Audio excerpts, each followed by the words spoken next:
Welcome to NSN News International. This your trust meets accountability.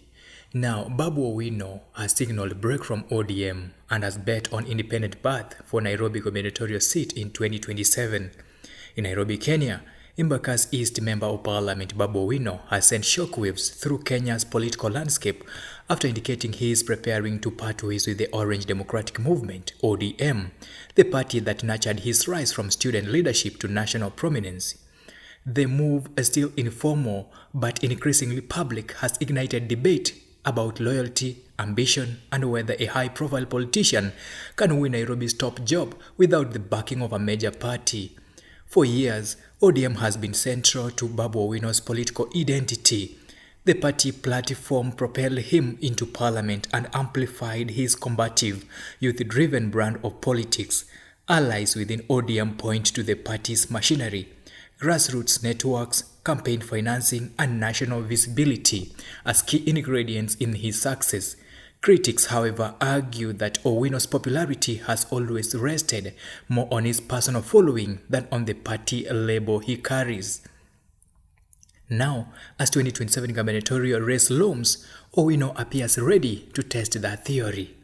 Sources close to the MP say his growing discomfort within the ODM stems from internal party dynamics and what he views as a limited space for independent political expression.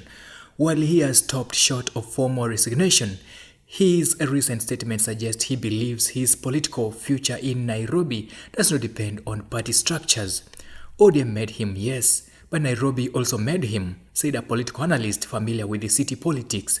He has cultivated a direct relationship with young voters, informal settlements, and social media audiences. That is the base he is betting on. Owino's path to victory, according to his supporters, could rely on a ground-up campaign rather than party endorsements. They point to three pillars of his strategy are: youth mobilization. Nairobi's electorate is overwhelmingly young.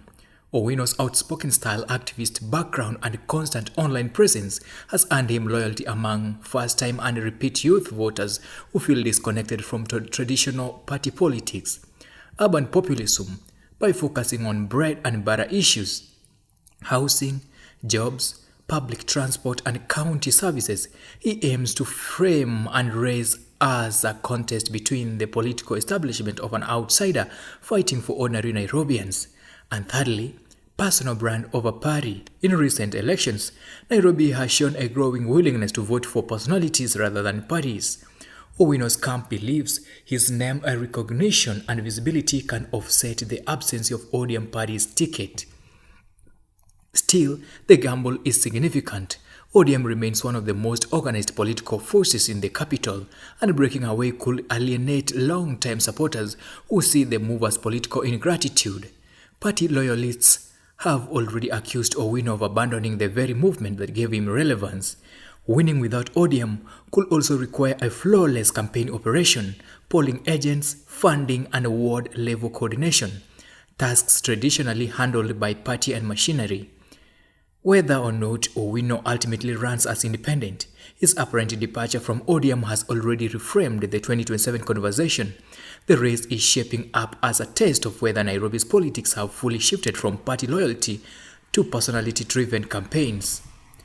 For Babu Owino, the message is clear. He believes the political capital is no longer owned by a party, but by the people. Whether the belief translates into victory at City Hall will be decided on the ballot in 2027.